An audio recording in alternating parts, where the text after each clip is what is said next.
Right and ఈ అండి. Right. ఆర్పి లాంటి వాళ్ళు ఇంకొక నలుగురు ఉన్నారు. వాళ్ళు ఏం హ్మ్. మాట్లాడినా జగన్మోహన్ రెడ్డి గారికి పోయేదేం లేదు.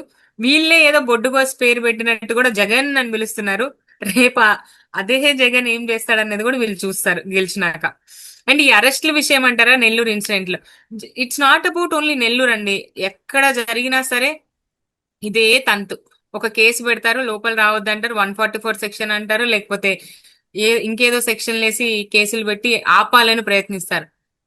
బ్యూటీ ఏంటంటే ఒక దగ్గర వేలం ఊర్లో అందరినీ అందరికి చెప్పారండి ఏంటంటే మీరు ఈ ఊర్లో నుంచి ఎవరు వెళ్ళినా సరే ₹1,00,000 మీ దగ్గర జరిమానా వేస్తాను అని చెప్పి హ్మ్. చెప్పారు. హ్మ్. వీళ్ళు అవును. 1,00,000 కాదు, వాళ్ళు ప్రాణం తీసేస్తానన్నా పోయేంత మంది భక్తులు, లేకపోతే అలాంటి కార్యకర్తలు జగన్మోహన్ రెడ్డి గారికి ఉన్నారు. ఇట్లాంటి తాటాకు చప్పులకి లేదంటే ఇట్లాంటి కేసులకి భయపడే వాళ్ళు ఎవరు లేరు.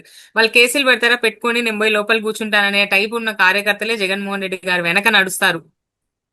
అలాంటి లీడర్ అతను. ఎందుకంటే మొత్తం డౌన్ ఫాల్ అయ్యాక రైజ్ అయిన ఒక లీడర్ ని ఈ జనరేషన్ లో అలానే చూస్తారు. సినిమాలో హీరోలు కాలు పెట్టి చెయ్యి ఆపేస్తాం ట్రైన్ అంటేనే ఎగబడిపోతున్నాం. ఇప్పుడు పవన్ కళ్యాణ్ అంటే ఎవరండి?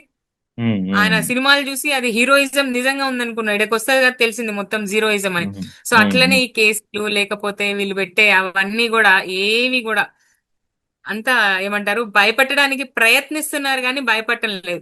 ఎవరి మీదైతే కేసు పెడుతున్నారో వాళ్ళు అంతకంత రెట్టింపుతో పనిచేస్తున్నారు. బాల్ ని నేలకేసి కొడితే ఎంత ఫోర్స్ తో పైకి వస్తుందో అంతే ఫోర్స్ తో పనిచేస్తున్నారు.